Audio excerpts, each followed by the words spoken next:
బులెటిన్లో బ్రేకింగ్ చూస్తున్నాం. తెలంగాణ ఉద్యమకారుడు మాజీ మావోయిస్టు గాది ఇన్నారెడ్డిని పోలీసులు అరెస్ట్ చేశారు. వరంగల్ జఫర్ఘాట్లోని తన ఇంటి వద్ద పోలీసులు అదుపులోకి తీసుకున్నారు. ఇక అనంతరం అక్కడి నుంచి ఎన్ఐఏ అధికారులు హైదరాబాద్కు తరలిస్తున్నారు. మావోయిస్టు భావజాలాన్ని వ్యాప్తి చేస్తున్నారనే ఆరోపణలతో ఇన్నారెడ్డిపై యూఏపీఏ చట్టం కింద కేసులు నమోదయ్యాయి. గత కొద్ది రోజులుగా ఇన్నారెడ్డి మీడియాతో మావోయిస్టులకు సంబంధించి ఇంటర్వ్యూలలో మాట్లాడుతున్నారు. ఇటీవల మరణించిన మావోయిస్టు అగ్రనేత హిడ్మా ఊరు పువర్తికి మీడియాతో వెళ్లారు. అయితే ఈ నేపథ్యంలోనే ఆయన ఇంట్లో ఎన్ఐఏ అధికారులు సోదాలు నిర్వహించి అదుపులోకి తీసుకున్నారు. ఇదిలా ఉంటే గాది ఇన్నారెడ్డి ఎక్కువగా టీవీ ఇంటర్వ్యూలలో పాల్గొంటారు. రాజకీయ విశ్లేషకులు సైతం చేస్తారు. అయితే మాజీ మావోయిస్టు కావడంతో ఇటీవల ఇంటర్వ్యూలలో మావోయిస్టులకు సంబంధించిన ఆయన మాట్లాడారు. ఆపరేషన్ కఖార్ అనేది కేంద్రం చేస్తున్న కుట్ర అంటూ ఆరోపణలు చేశారు. దీనిపై మరింత సమాచారం మా వరంగల్ నుంచి మా ప్రతినిధి మౌనిష్ అందిస్తారు. మౌనిష్, చెప్పండి.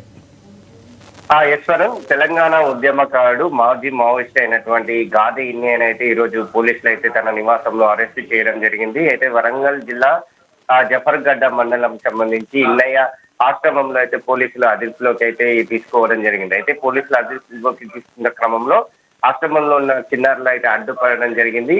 గంట పాటు జరిగిన హంగామాల్లో పోలీసులు అయితే ఇటు ఇన్నయ్యని అయితే అరెస్ట్ చేయడం జరిగింది. ఎందుకంటే అరెస్ట్ చేస్తున్నామన్నది కూడా ఇటు పోలీసులు అయితే వారికి నోటీసులు అయితే ఇంటి వాళ్ళకి ఇవ్వడం జరిగింది. మేము ఈ పరంగా అరెస్ట్ చేస్తున్నామని అయితే ఆ వివరాలు అయితే తెలుపుతూ ఒక నోటీసులు అయితే ఇవ్వడం జరిగింది. అనంతరం అక్కడి నుండి ఎన్ఐఏ అధికారులు అయితే హైదరాబాద్ అయితే ఇటు ఇన్నయ్యని అయితే తరలిస్తున్న నేపథ్యం కూడా కనిపిస్తుంది. అయితే ఇటు కొన్ని సందర్భాలలో కీలకమైన కామెంట్స్ గాదే ఇన్నయ్య చేశారని మినిస్ట్రీ హోమ్ అఫైర్స్ నుంచి వచ్చిన ఫిర్యాదు మేరకు అయితే పోలీసులు అయితే కేసు నమోదు చేసినట్టు తెలుస్తుంది. ఇటు అక్టోబర్ నెలలో సిద్దిపేట జిల్లాలో ఉన్నటువంటి ఒక మాజీ Maoist central committee member Ramchandar Reddy encounter లో చనిపోవడం జరిగింది. అయితే ఈ అంత్యక్రియలో భాగంగా అమరుల బంధుమిత్రుల సంఘం పేరుతో పెద్ద మొత్తంలో సమావేశమయ్యారు. అయితే ఆ సందర్భంగా గాదా ఇన్నయ్య ఇటు కేంద్ర ప్రభుత్వం పైన, అదేవిధంగా అమిత్ షా పైన, భద్రతా బలగాల పైన తీవ్ర విమర్శలు చేయడం జరిగింది.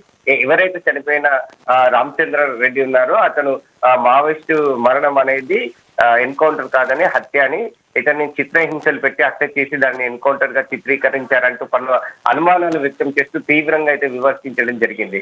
దీనిని ఒక యూట్యూబ్ ఛానల్లో ప్రసారం కూడా చేయడం జరిగింది. దీంతో ఇన్నారెడ్డి చేసిన విమర్శల పైన పలు కేసులు నమోదు చేశారు. అదేవిధంగా యూట్యూబ్ ఛానల్ పైన కూడా కేసు నమోదు చేసి పోలీసులు చేయడం అయితే జరిగింది. దీంతో ఇన్నయ్య చేస్తున్నటువంటి వ్యాఖ్యల పైన మావోయిస్టు భావజాలాన్ని వ్యాప్తి చేస్తున్నాడని, అదేవిధంగా జాతి వ్యతిరేకంగా కార్యక్రమాలు చేయడం, మావోయిస్టులకు అనుకూలంగా వ్యాఖ్యలు చేస్తున్నాడనే ఆరోపణలతో ఇన్నారెడ్డి పైన యూఏపీఏ చట్టం కింద అయితే కేసులు నమోదు చేయడం జరిగింది. దీన్ని అయితే అరెస్ట్ చేసి అయితే ఈ రోజు హైదరాబాద్ కి అయితే నాంపల్లి వరకు అయితే తీసుకెళ్లడం జరిగింది. Varun, clear updates. Right, thank you Monish, clear updates.